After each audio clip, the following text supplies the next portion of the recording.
जी Nepal HD television अब तपाईँ सँगसँगै।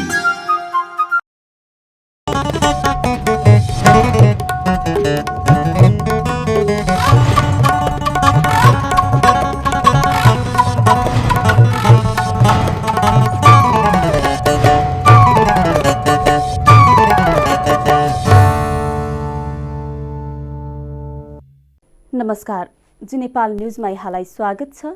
म ऋषिका मगर। सुरु गरौं प्रमुख समाचारका शीर्षकबाट। एउटै दलबाट प्रमुख र उपप्रमुखमा पुरुषको उम्मेदवारी परेका स्थानमा दुवै उम्मेदवारी बदर। आचार संहिता पूर्ण रूपमा कार्यान्वयन गराउनका लागि आयोग प्रतिबद्ध।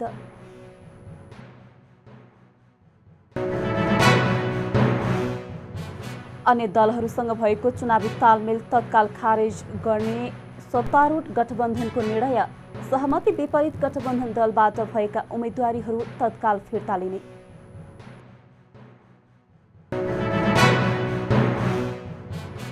पार्टीका झण्डै 35 जना उम्मेद्वार निर्विरोध निर्वाचित भइसकेको समाजवादीका अध्यक्ष नेपालको दाबी। निर्वाचनबाट आउने परिणामलाई स्वीकार गर्न सबै तयार हुनुपर्ने जिकिर। जर्मनीको सबैभन्दा ठूलो ऊर्जा कम्पनी रुसै मुद्रा रुबल तिरेर ग्यास खरिद गर्न तयार। रुसकै मुद्रा रुबलमा भुक्तानीको तयारी। र जिम्बाब्वे ए सँगैको श्रृङ्खलाका लागि क्रिकेट टोलीको घोषणा। खेल कीर्तिपुर स्थित त्रिवी मैदानमा शनिबार सुरु हुने। अब समाचार विस्तारमा। प्रमुख निर्वाचन आयुक्त दिनेश थपलियाले स्थानीय निर्वाचनमा एउटै दलबाट प्रमुख र उपप्रमुखमा पुरुषको उम्मेदवारी परेका स्थानमा दुवै उम्मेदवारी बदर गरिएको बताउनु भएको छ। आम निर्वाचन पर्यवेक्षक समिति नेपालले शुक्रबार काठमाडौँमा आयोजना गरेको राष्ट्रिय तथा जिल्ला स्तरीय निर्वाचन पर्यवेक्षकहरूका अभिमुखीकरण कार्यक्रममा थपलियाले कानूनमा स्पष्ट रूपमा 50% महिला उम्मेद्वार हुनुपर्ने व्यवस्था भए पनि ऐनको दफालाई नजरअन्दाज गरेर दिएको उम्मेदवारी भएकाले दुवै उम्मेदवारी बदर गरिएको बताउनु भएको हो। उहाँले कम्तीमा 1/3 महिलाको उम्मेदवारी दिन भनिएकोमा यसपटक 2074 सालको भन्दा पनि घटाएर महिला उम्मेद्वार उठाइएको बताउनु भयो। कतिपय प्रावधानप्रति आयोगको आलोचना भइरहेको भए पनि आगामी दिनमा अझै कठोर रूपमा अघि बढ्नुपर्ने उहाँले बताउनु भयो। थपलियाले आचार संहिता पूर्ण रूपमा कार्यान्वयन गराउनका लागि आयोग प्रतिबद्ध रहेको धारणा राख्नुभयो। निर्वाचनमा हुने पर्यवेक्षण निकै महत्त्वपूर्ण हुने भन्दै उहाँले आगामी दिनमा कानून बनाउनका लागि पनि पर्यवेक्षण प्रतिवेदन उपयोगी हुने जिकिर गर्नुभयो। हाम्रो सोच, हाम्रो दृष्टिकोण, हाम्रो उम्मेदवारी दिने तौर तरिकालाई थोरै भए पनि परिवर्तन गर्नुपर्छ भनेर आयोगले भनेको हो। यति भन्दै पनि हामीले आलोचना सहेका पनि छौँ। आलोचनालाई मैले सम्पत्ति ठान्ने गरेको छु। त्यसकारण त्यसबाट सिक्ने हो। आगामी दिनहरूमा योभन्दा अझै अलिकति कठोरताका साथ यस्ता विषयमा प्रस्तुत हुनुपर्छ भन्ने हाम्रो सोचाइरहेको कुरा म यहाँहरूलाई विश्वास व्यक्त गर्न चाहन्छु। हामीले आयोगको सबभन्दा अप्ठ्यारो विषय भनेको आचार संहिता कार्यान्वयन नै हो। हामी यसमा अत्यन्त गम्भीर छौँ र अहिले आचार संहिता भन्दा पनि आचार संहिताभित्र गरिएको निर्वाचन खर्चको विषय अति संवेदनशील छ। त्यसकारण आयोगले यो पल्ट नीति अनुसन्धान प्रतिष्ठानसँगको सहकार्यमा पहिलोपल्ट पोलिटिकल फाइनान्सको मोनिटरिङ गर्ने एउटा प्रणाली प्रक्रिया प्रारम्भ गर्ने सोच राखेको छ। त्यस्तै पूर्व प्रधान न्यायाधीश कल्याण श्रेष्ठले निर्वाचन पूर्व पर्यवेक्षकले स्वनिगरानीदेखि मतदाता उम्मेद्वारका साथै आयोगको कामको पनि निगरानी गर्नुपर्ने बताउनु भयो। निर्वाचन पर्यवेक्षक हुनु सजिलो काम छैन। मेरो विचारमा निर्वाचन पर्यवेक्षक चाहिँ लामो वा छोटो अवधिका कुरा अलिकति विषयले प्रवेश पाइसकेकै छ। लामो समयसम्म पर्यवेक्षक कसले गर्ने हो मलाई थाहा छैन। जुन ढङ्गको 12-15 दिनको हाम्रो चाहिँ यहाँ अब तयारीको कुरा छ। यो छोटै अवधिको पर्यवेक्षण भन्न मलाई लाग्दछ र यसले निर्वाचन कानुनको बारेमा निर्वाचन प्रणालीको बारेमा, निर्वाचन प्रक्रियाको बारेमा, निर्वाचनको पूर्वाधारको बारेमा, यो मतदाताको अवस्थाको बारेमा, उम्मेदवारको अवस्थाको बारेमा, उनीहरूले गर्ने खर्च वा प्रचार प्रसारको शैलीको बारेमा यी यावत कुराको निगरानी गर्नुपर्नेछ। यो निगरानी गर्ने कुराको क्षमता हामीहरूसँग छ कि छैन, त्यति कुराको हामीसँग तत्परता हामीसँग छ कि छैन, त्यो कुरा पनि हामीले चाहिँ अहम रूपमा मूल्याङ्कन गर्नुपर्ने कुरा छ। कार्यक्रममा पूर्व प्रधान न्यायाधीश सुशीला कार्कीले निर्वाचनलाई स्वच्छ बनाउन मतदातादेखि राजनीतिक दलहरू पनि गम्भीर हुनुपर्ने धारणा राख्नुभयो। लोकतान्त्रिक समाजवादी पार्टी नेपालले विभिन्न 20वटा प्रतिबद्धता सहितको स्थानीय तह निर्वाचन 2079 घोषणा पत्र सार्वजनिक गरेको छ। शुक्रबार काठमाडौँमा आयोजित एक कार्यक्रमका बीच लोसपाका अध्यक्ष महन्त ठाकुर, वरिष्ठ नेता राजेन्द्र महतो लगायतले चुनावी घोषणा पत्र सार्वजनिक गर्नुभएको हो। लोसपाले सबल, सक्षम र स्रोत सम्पन्न स्थानीय सरकार, सहज, छरितो र प्रभावकारी सेवा प्रवाह, सर्वसुलभ र गुणस्तरीय स्वास्थ्य सेवा, निशुल्क र व्यावहारिक सबै तहको शिक्षा, महिला मैत्री पूर्वाधार एवं विशेष सुविधाको व्यवस्था गर्ने प्रतिबद्धता जनाएको छ। त्यस्तै कृषि सेवा विस्तार, सिंचाई एवं प्रभावकारी बजार व्यवस्थापन, चुरे जोगाउँ, मधेस बचाउँ लगायतका प्रतिबद्धता घोषणा पत्रमा उल्लेख छ। लोसपाले पहिचानमा आधारित राज्य पुनर्संरचना एवं संविधानमा भएका कमजोरी सच्याउनका लागि फेरि सङ्घर्ष गर्नुपर्ने अवस्था उत्पन्न भएको र यसका लागि तयार रहेको जनाएको छ। कार्यक्रममा लोसपा अध्यक्ष ठाकुरले मुलुक संघीय राज्य भएपछि सबै क्षेत्रमा समान अधिकार दिने भनिए पनि त्यसो हुन नसकेकाले आफ्नो पार्टीले यसलाई प्रमुखका साथ उठाएको बताउनुभयो। नेपाल भारत सीमा क्षेत्रमा देखेका समस्या समाधानका लागि पनि जसपाले विशेष ध्यान दिने उहाँको भनाइ छ। उहाँले मधेस क्षेत्रका खानेपानी, स्वास्थ्य र शिक्षाको क्षेत्रलाई विशेष जोड दिनुपर्ने बताउनुभयो।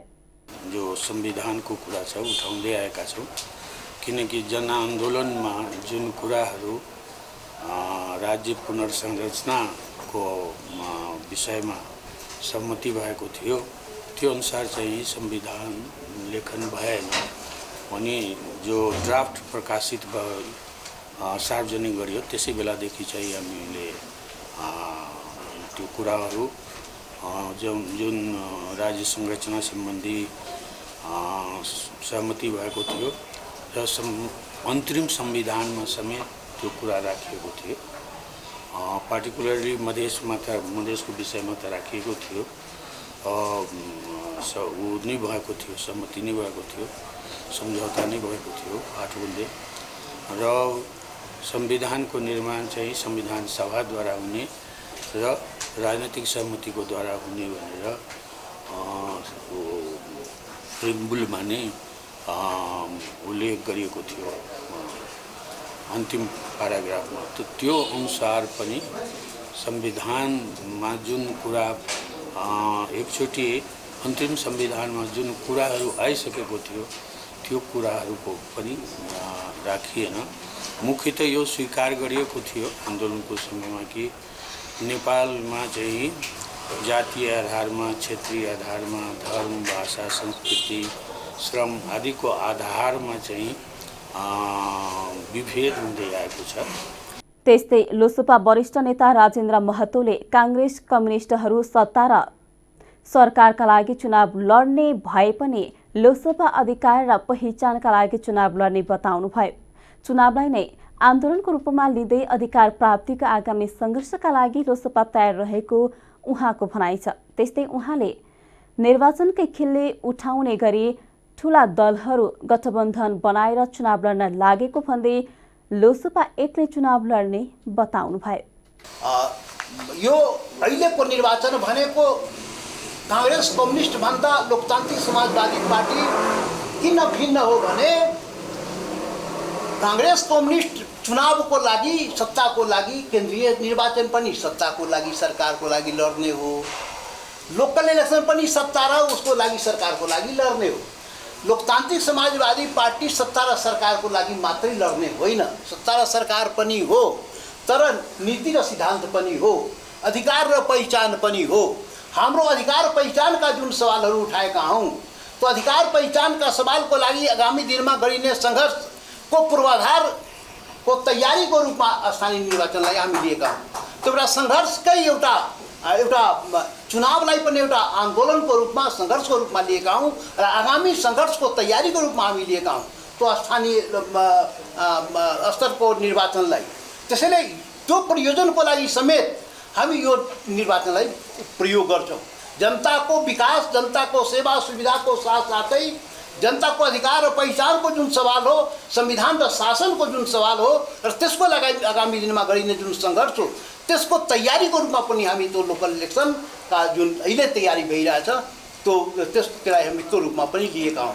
त्यसैले त्यसमा अन्य पार्टी र हाम्रो पार्टीमा यो निर्वाचनलाई हेर्ने दृष्टिकोण, लिने दृष्टिकोण पनि फरक।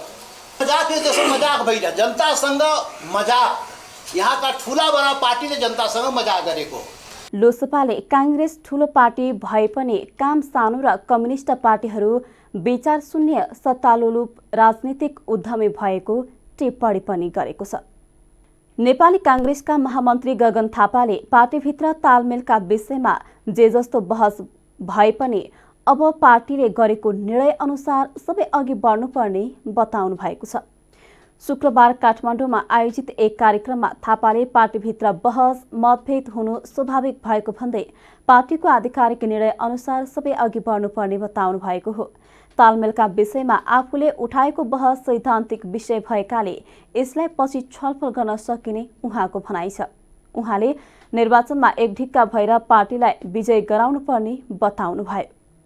पार्टीभित्र लड्ने हो, झगडा गर्ने हो, मतभेद राख्ने हो, सारा राख्ने हो, तर जब पार्टी चुनावमा जान्छ, पार्टी चुनावमा गइसकेपछि त्यो चुनाव चिन्हको लागि ज्यान हाल्नु त्यसको लागि सम्मति भएर अहिले मैले फेरि अवरोध गर्न चाहन्छु। 4 नम्बरको 5 नम्बरको यहाँ प्रेमबाबुलाई अवरोधहरू पनि यहाँ हुनुहुन्छ, थुप्रै अरू साथीहरू यहाँभित्र हुनुहुन्छ। मेरो सबैलाई यो बेलामा आग्रह छ, अनुरोध छ, हामीसँग अत्यन्त थोरै समय त्यसलाई सम्हालेर लिएर जाउँ। पार्टीले तालमेल गर्नुपर्छ पर्दैन भन्ने बारे मेरो आफ्नो धारणा थियो, त्यसलाई अहिले मैले स्थगित राख्ने हो किनकि मेरो पार्टी निर्णय गरेर चुनाव गएपछि पार्टीको निर्णयलाई मान्ने हो। चुनाव पछाडि फेरि छलफल गरौँला, यो राजनीतिक सैद्धान्तिक विषय पनि हो। पार्टीभित्र हुन्छ हेर्नुहोस् कहिले काहीँ 2007 सालभन्दा अगाडि चाहिँ तुरुन्त क्रान्तिको सुरु गर्ने कि नगर्ने बहस भयो। 15 सालमा संविधान मान्ने कि नमान्ने पार्टीभित्र बहस भयो। दाइ सिंह दाइलाई थाहा छ। 17 साल पछाडि बिपी गोरालाई जेल हालिसके पछाडि सशस्त्र क्रान्ति अगाडि बढाउने नबढाउने बहस भयो। किशोरजीले बिपीको बारेमा देशभित्र बसेर लड्ने कि बाहिर बसेर लड्ने भन्ने हो। 33 सालमा देश फर्कने नफर्कने भन्ने विवाद भयो। पार्टीभित्र कहिलेकाहीँ विचारको मतभेद हुन्छ। यो पटक पनि मिलेर चुनावमा जाने, एक्लै चुनावमा जाने भन्ने कुराको मतभेद थियो, छ, भोलि पनि छलफल हुन्छ। तर पार्टीले गरिसकेपछि निर्णय मान्नुपर्छ भन्ने कुरा, त्यो गरेको निर्णय मान्ने कुरा हो।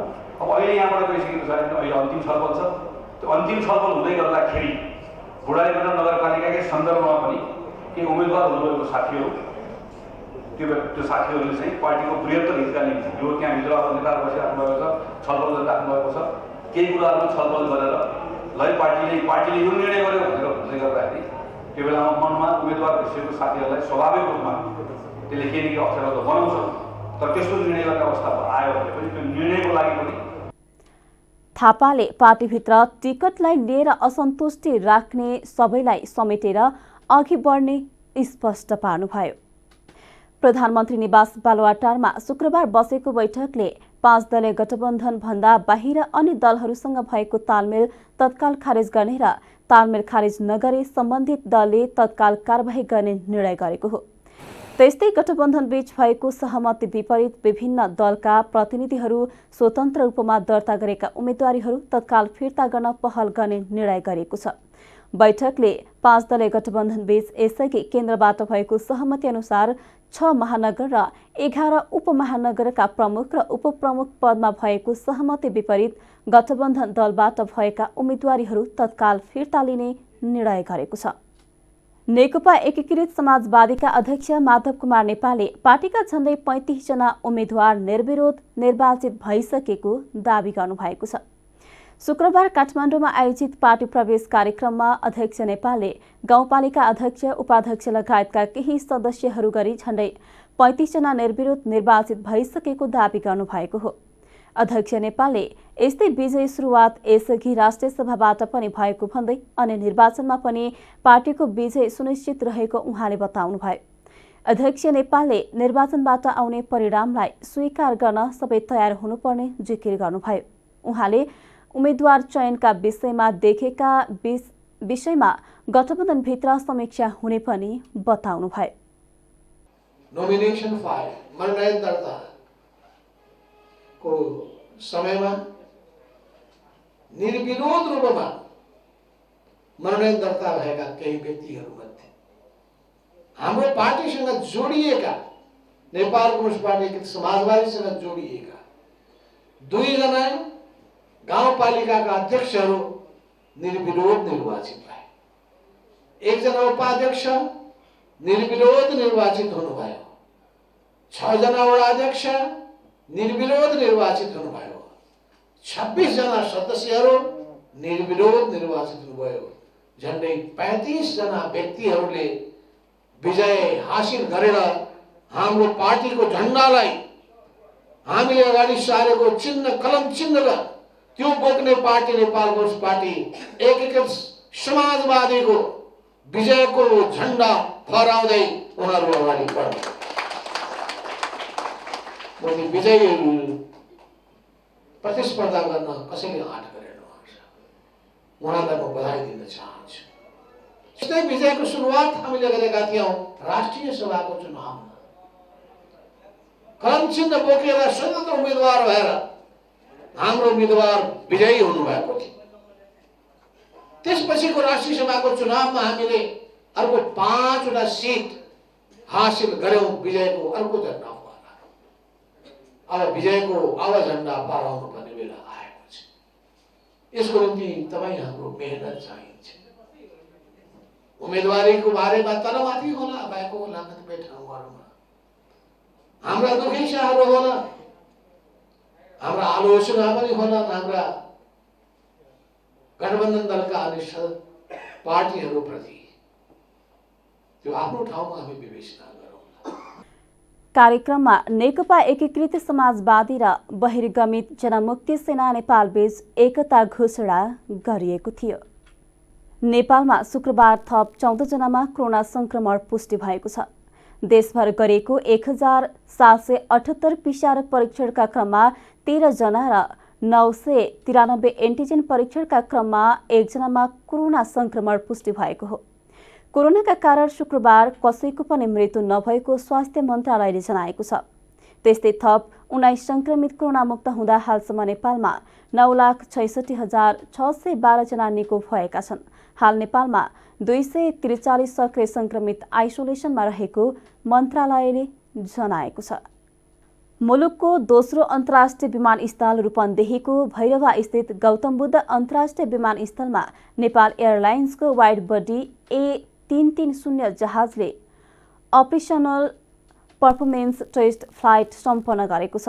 त्रिभुवन अन्तर्राष्ट्रिय विमानस्थलबाट उडान भरेर नेपाल वायु सेवा निगमको वाइड बडी जहाज गौतम बुद्ध अन्तर्राष्ट्रिय विमानस्थलमा अवतरण गरेको थियो।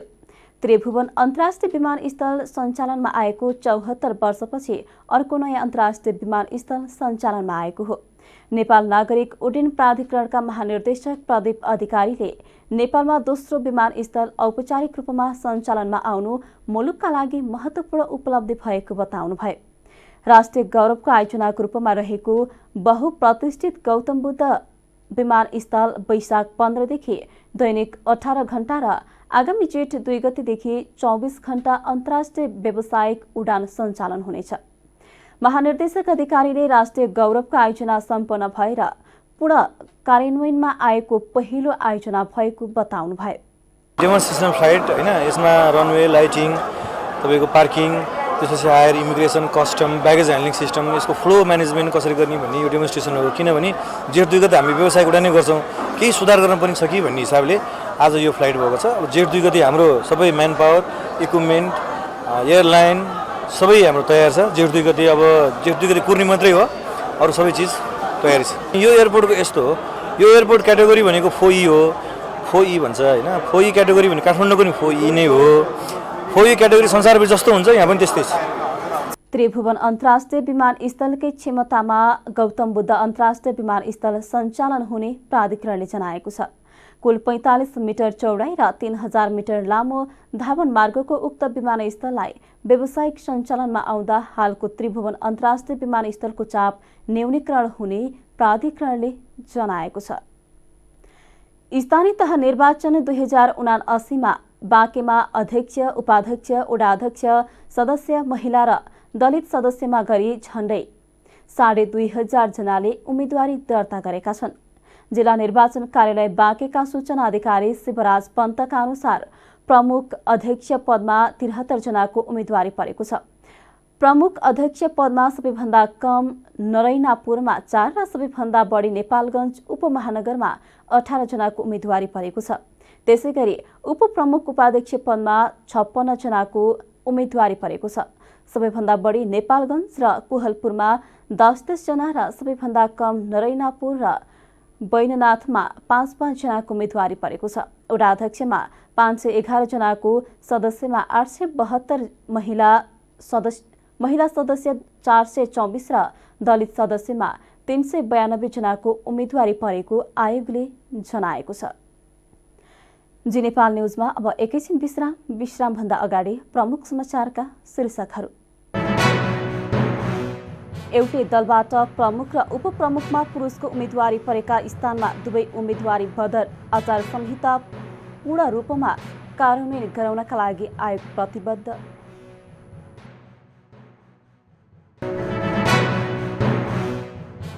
अन्य दलहरूसँग भएको चुनावी तालमेल तत्काल खारेज गर्ने सत्तारूढ गठबन्धनको निर्णय। सहमति विपरीत गठबन्धन दलबाट भएका उम्मेदवारीहरू तत्काल फिर्ता लिने।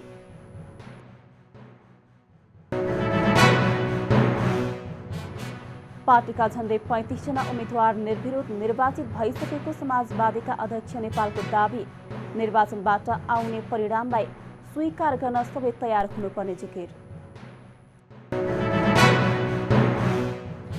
जर्मनीको सबैभन्दा ठूलो ऊर्जा कम्पनी रुसै मुद्रा रुबल तिरेर ग्यास खरिद गर्न तयार। रुसकै मुद्रा रुबलमा भुक्तानीको तयारी। र जिम्बाब्वे ए संघको श्रृङ्खलाका लागि क्रिकेट टोलीको घोषणा। खेल कीर्तिपुर स्थित त्रिवी मैदानमा शनिबार सुरु हुने। विश्राम पश्चात अब बाँकी समाचार। स्थानीय तहको निर्वाचनमा बहालवाला जनप्रतिनिधिले पुनः उम्मेद्वार बन्न मनोनयन दर्ता गर्दा राजीनामा दिनुपर्ने व्यवस्था निर्वाचन ऐनमा छ। स्थानीय तहको निर्वाचन पुनः उम्मेदवारी दिन धमाधम राजीनामा दिन थालेका छन्। स्थानीय निर्वाचनको लागि जनप्रतिनिधिले राजीनामा दिएपछि स्थानीय तहको काममा जनप्रतिनिधि नै चाहिने काममा भने समस्या भएको छ। एक रिपोर्ट। आइतबार र सोमबार उम्मेदवारी मनोनयन दर्तासँगै यतिबेला देशमा चुनावी लहर छाएको छ। गाउँदेखि शहरसम्म यतिबेला वैशाख 30 गते सम्पन्न हुने स्थानीय निर्वाचनकै चर्चा छ। उम्मेदवारी दर्ता, गठबन्धन, स्वतन्त्र उम्मेद्वार, भागी उम्मेद्वार आदि अहिले चर्चामा रहेका विषयवस्तुहरू हुन्। स्थानीय तहकै निर्वाचनका लागि पुनः उम्मेदवारी दिन धमाधम स्थानीय तहका जनप्रतिनिधिले राजीनामा पनि दिन थालेका छन्। स्थानीय निर्वाचनका लागि राजीनामा दिएपछि स्थानीय तहको कामका लागि जनप्रतिनिधि नै चाहिने काममा भने समस्या उत्पन्न भएको छ। सोही क्रममा भक्तपुरको मध्यपुर ठिमी नगरपालिकाका नगर प्रमुख मदन सुन्दर श्रेष्ठ लगायत 45 जना जनप्रतिनिधि मध्ये 32 जनालाई राजीनामा दिएपछि स्थानीय तहको काममा अवरोध आएको छ। 45 जना जनप्रतिनिधि मध्ये 32 जनाले राजीनामा दिइसकेको र जनप्रतिनिधि विहीन भएकाले मध्यपुर ठिमी नगरपालिका वडा नम्बर 2 र 3 मा सबै जनप्रतिनिधिले राजीनामा दिएकाले राजीनामा पूर्व कार्यपालिकाले कुनै निर्णय नगरेकाले काममा कठिनाई देखिएको र त्यसको समाधानका लागि सङ्घीय सरकारलाई अनुरोध गरिएको मध्यपुर ठिमी नगरपालिकाका प्रमुख प्रशासकीय अधिकृत चुरामणी पन्थी बताउनुहुन्छ। हाम्रो यस नगरपालिकामा जम्मा 45 जना जनप्रतिनिधि मध्ये 33 जना मेयर, नगर प्रमुख, नगर उपप्रमुख, वडाध्यक्ष लगायत 33 जनाले राजीनामा दिनुभएको छ। त्यो मध्ये चाहिँ 2 नम्बर र 3 नम्बर वडामा चाहिँ पुरै जनप्रतिनिधि विहीन भएको अवस्था छ। अब अरू वडामा खासै समस्या छैन। 1 जनासम्म पनि जनप्रतिनिधि रहँदाखेरि कार्यवाह भएर गर्न सक्ने व्यवस्था छ। त्यो कारणले अरू वडामा खासै समस्या देखिएको छैन। 2 नम्बर र 3 नम्बर वडामा पुरै जनप्रतिनिधि नभएको र हाम्रो कार्यपालिकाले उहाँहरूले राजीनामा दिनु पूर्व कुनै खालको निर्णय नगर्नु भएको हुँदाखेरि अहिले चाहिँ सेवामा केही कठिनाइ जुन जनप्रतिनिधिले नै सिफारिस गर्नुपर्ने वडा अध्यक्षले नै सिफारिस गर्नुपर्ने विषयहरूमा चाहिँ केही कठिनाइहरू देखिएको छ। हामी चाहिँ सङ्घीय सरकारलाई अनुरोध गरिसकेका छौँ त्यसलाई के गर्ने भनेर हामी निर्देशन माग गरेका छौँ। सम्भवतः अब 1-2 दिनमा केही आउन सक्छ। अब अहिले भर्खर त अब कर्मचारीले गर्ने कामहरू त सरासर भइरहेका छन्। अब जनप्रतिनिधिले नै गर्ने कामहरू अहिले भर्खर चाहिँ अवरुद्ध छ। अब यहाँ कार्यपालिकाले निर्णय नगरेको हुँदाखेरि अब चाहिँ केन्द्र सरकारबाट कुनै किसिमको निर्देशन आएन भने त्यो काम चाहिँ नआउँदासम्मको लागि रोकिन्छ। कर्मचारीले गर्ने काम भइरहेको र जनप्रतिनिधि नै चाहिने काम चाहिँ रोकिएको र सो गर्न आफूहरूलाई निर्देशन आइ नपुगेको मध्यपुर ठिमी नगरपालिका वडा नम्बर 3 को निमित्त प्रशासकीय प्रमुख उषा आचार्य अधिकारी बताउनुहुन्छ। यहाँ चाहिँ अब हाम्रो जनप्रतिनिधिहरू सबैजना 4-5 जनाले राजीनामा दिनुभयो। अनि राजीनामा दिएपछि अब उहाँहरूले गर्ने काम चाहिँ जनप्रतिनिधिहरूले गर्ने काम जनप्रतिनिधिहरूले नै एकजना कोही भयो भने चाहिँ कार्यभाग दिएर गर्ने सिस्टम रहेछ। अब हामी अहिले कर्मचारीहरूले चाहिँ जुन हामीले गरिरहेको जस्तो शिक्षाको स्वास्थ्यको घटना दर्ताको कामहरू चाहिँ हामीले रोकेको छैन हैन। त्यो काम हामीले गरिरहेका छौँ। अन्य काम चाहिँ नि हामीलाई निर्देशन नभएको भएर भएको छैन। जस्तो शिक्षाको भनेको निःशुल्क हुन्छ नि छात्रवृत्ति सम्बन्धीको अनि घटना दर्ताको सम्पूर्ण चिज पञ्जीकरणको त सबै भइहाल्यो। घटना दर्ता नै भयो त्यो हैन सबै भयो। शिक्षा अनि स्वास्थ्य जस्तो कति मान्छेहरू चाहिँ दीर्घ रोगी हुन्छ सरकारले त्यो धेरै अति अशक्त बिरामीहरूलाई चाहिँ 1 लाख छुट्याएको छ नि हो त्यस्तो किसिमको पनि आइरहेछ। अनि त्योहरू चाहिँ हामीले गरिदिइरहेका छौँ। नगरपालिकाबाट अब त्यही हो पत्र आएपछि तपाईँहरूलाई निर्देशन आएपछि गर्नुपर्छ। अहिलेलाई चाहिँ अब इलेक्सन पनि लागेको छ त्यस्तो अति आवश्यक चिज बाहेक नगर्दा पनि हुन्छ भन्ने जस्तो कुरा भएको छ। स्थानीय तहको निर्वाचनमा बहालवाला जनप्रतिनिधिले पुनः उम्मेद्वार बन्न मनोनयन दर्ता गर्दा राजीनामा दिनुपर्ने व्यवस्था निर्वाचन ऐनमा छ। सोही क्रममा स्थानीय तहमा निर्वाचित जनप्रतिनिधिहरूले राजीनामा दिएका हुन्। जी न्यूज नेपालका लागि क्यामेरामा छविराम पराजुलीका साथ विक्रम दाहाल काठमाडौँ। नेपालगञ्ज उपमहानगरपालिकामा उम्मेदवारी दिएका 1 वडा अध्यक्ष र 2 वडा सदस्य सहित 3 जनाको विभिन्न कारणले उम्मेदवारी रद्द भएको छ।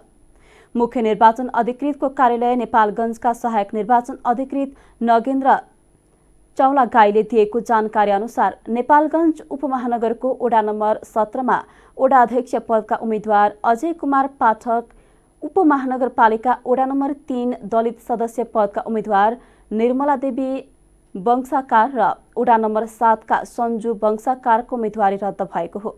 पाठक 2074 सालको निर्वाचनमा सोही वडाबाट माओवादी केन्द्रबाट वडा अध्यक्षमा विजयी भएका थिए। मनोनयन हुन अघि मात्रै नेकपा माओवादी केन्द्र छाडेर नेकपा एमाले प्रवेश गरेका थिए। नेकपा एमालेको तर्फबाट मनोनयन गरेका पाठकलाई बैंकले कालो सूचीमा राखेका कारण उम्मेदवारी रद्द भएको मुख्य निर्वाचन अधिकृत कार्यालय नेपालगञ्जका सहायक निर्वाचन अधिकृत चौलागाईले जानकारी दिए। यसैगरी उपमहानगरपालिका वडा नम्बर 3 र 7 का दलित सदस्य पदका उम्मेद्वार निर्मला देवी र सञ्जुको उम्मेदवारी दलित भन्ने निस्सा नभएको कारण रद्द भएको मुख्य निर्वाचन अधिकृतको कार्यालयले जनाएको छ। फिर्ता तथा उम्मेद्वारको अन्तिम नामावली प्रकाशन गर्ने कार्यतालिका रहेको छ। आगामी वैशाख 30 गते सम्पन्न हुने स्थानीय तहको निर्वाचनमा सञ्चारकर्मीलाई सूचना सङ्कलनको सहज वातावरण निर्माणका लागि नेपालगञ्जमा सम्बन्ध पक्षसँग छलफल गरेको छ।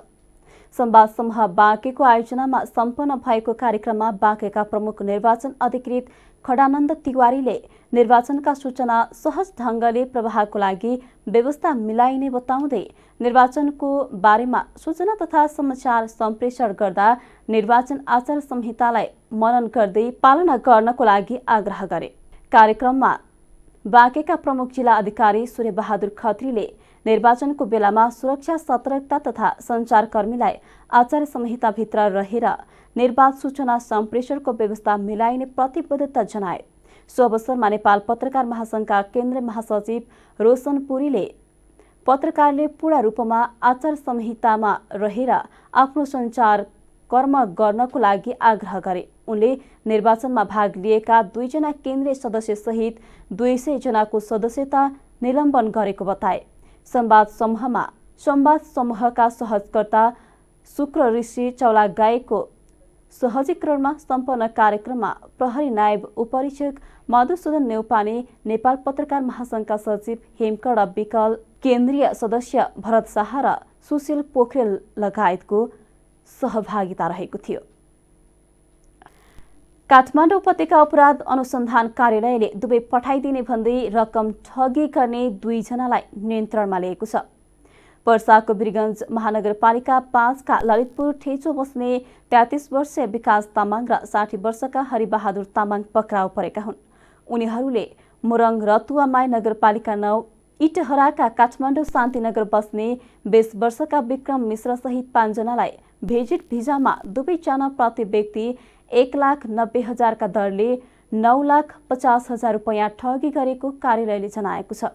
दुवै पुगेपछि प्रतिष्ठित कम्पनी अलसायामा सेल्सम्यानको काम लगाइदिने र कम्तीमा मासिक 3,000 दिराम तलब हुने प्रलोभनमा पारे रकम लिएर उनीहरू सम्पर्कविहीन भएका थिए। ठगी गर्ने 2 जना विरुद्ध वैदेशिक रोजगार विभागले पक्राउ गर्नका लागि कार्यालयलाई अनुरोध गरेपछि अनुसन्धानका क्रममा विकासलाई बिहिबार काठमाडौँ चुच्चेपाटीबाट र हरिलाई शुक्रबार ललितपुरको जावलाखेलबाट नियन्त्रणमा लिएको हो। उनीहरूलाई थप अनुसन्धानका लागि वैदेशिक रोजगार विभाग काठमाडौँमा पठाइएको छ। अब अन्तर्राष्ट्रिय समाचार। जर्मनीको सबैभन्दा ठूलो ऊर्जा कम्पनीको एक युनिपर कम्पनीले ग्यास खरिदको लागि रुसलाई उसकै मुद्रा रुबलमा भुक्तानी गर्ने तयारी गरेको छ। युक्रेन आक्रमणको विषयलाई लिएर युरोप र अमेरिकाले रुसमाथि आर्थिक प्रतिबन्ध लगाएपछि रुसले पेट्रोलियम पदार्थको भुक्तानी रुबलमै गर्नुपर्ने नयाँ नियम जारी गरेको थियो। सुरुमा युरोपेली देशले रुबलमा भुक्तानी गर्न आनाकानी गरे पनि इन्धनको अभाव हुन थालेपछि रुसकै मुद्रा रुबलमा भुक्तानीको तयारी गरेका हुन्। जर्मनीको युनिपरले रुसलाई रुबलमा भुक्तानी गर्नुको अर्को विकल्प नभएको जनाएको बीबीसीले जनाएको छ। युनिपरले रुसी ग्यास बिना देशको माग धान्न नसकिने भएकाले उसको शर्त अनुसार नै भुक्तानी गर्नु परेको जनाएको खबरमा उल्लेख छ। रुबलमा भुक्तानीको विषयलाई लिएर रुसले पोल्यान्ड र बुल्गेरियामा इन्धन निर्यात बन्द गरिदिएको छ। अब रुसको इन्धन आयातकर्ताहरूले रुसको गाजबम बैंकमा खाता खोलेर युरो वा डलर जम्मा गर्नुपर्नेछ। त्यसपछि दोस्रो खाता खोलेर रुबलमा परिवर्तन गर्नुपर्नेछ। अन्य युरोपेली देश पनि रुसलाई रुबलमा भुक्तानी नगर्ने निर्णयबाट बिस्तारै पछि हट्न थालेका खबरमा उल्लेख छ। युरोपको इन्धनको मागमध्ये 40% माग रुसले पूरा गर्दै आएको छ। अब खेल समाचार। नेपाल क्रिकेट संघले जिम्बाब्वे ए विरुद्ध खेल्ने नेपाली क्रिकेट टोलीको घोषणा गरेको छ। कीर्तिपुर स्थित त्रिवी मैदानमा शनिबार सुरु हुने श्रृङ्खलामा जिम्बाब्वेको ए टिम विरुद्ध खेल्ने 16 सदस्य नेपाली राष्ट्रिय टोलीको आज घोषणा गरेको हो। क्यानले सन्दीप लामिछानेको कप्तानीमा आसिफ शेख, देव खनाल, दिपेन्द्र सिंह ऐरी, रोहित पौडेल, आरिफ शेख, विनोद भण्डारी, करर केसी, सोमपाल केसी, कुशल भुर्तेल, सागर ढकाल, विक्रम सोभ, किशोर महतो, सुनिल धमला, सुसन भारे, अदिल अन्सारी रहेको टोलीको शुक्रबार घोषणा गरेको हो। नेपाली टोलीले घरेलु मैदानमा जिम्बाब्वे ए विरुद्ध 3 एक दिवसीय र 3 टी20 श्रृङ्खला खेल्नेछ। यसका लागि नेपाली राष्ट्रिय क्रिकेट टोलीको प्रशिक्षण जारी छ। एक दिवसीय श्रृङ्खला वैशाख 17 गते शनिबार सुरु हुँदैछ। दोस्रो खेल सोमबार र तेस्रो खेल बुधबार हुनेछ। टी20 सिरिज भने वैशाख 23 देखि 26 सम्म हुनेछ। 10 दिन चल्ने सिरिजमा जिम्बाब्वेका राष्ट्रिय टोलीमा रहेका खेलाडी समेत सहभागी रहनेछन्। खेल समाचारसँगै हामी जी नेपाल न्युजको अन्त्यमा आइसकेका छौँ। जाँदा जाँदै प्रमुख खबरका शीर्षकहरू पुनः एकपटक। एउटै दलबाट प्रमुख र उपप्रमुखमा पुरुषको उम्मेदवारी परेका स्थानमा दुवै उम्मेदवारी बदर। आचार संहिता पूर्ण रूपमा कार्यान्वयन गराउनका लागि आयोग प्रतिबद्ध।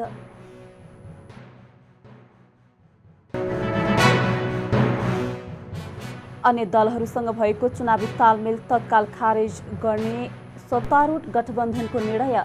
सहमति विपरीत गठबन्धन दलबाट भएका उम्मेदवारीहरू तत्काल फिर्ता लिने।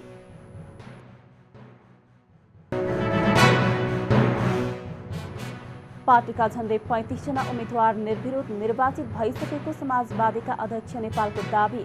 निर्वाचनबाट आउने परिणामलाई स्वीकार गर्न सबै तयार हुनुपर्ने जिकिर। जर्मनीको सबैभन्दा ठूलो ऊर्जा कम्पनी रुसी मुद्रा रुबल तिरेर ग्यास खरिद गर्न तयार। रुसकै मुद्रा रुबलमा भुक्तानीको तयारी।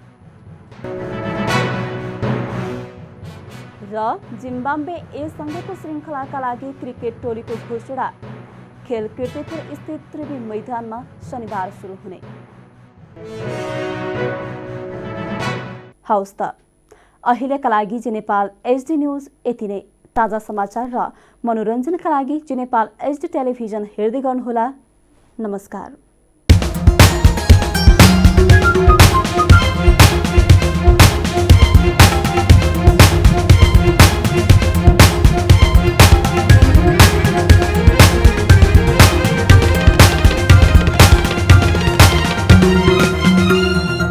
जी नेपाल एचडी टेलिभिजन अब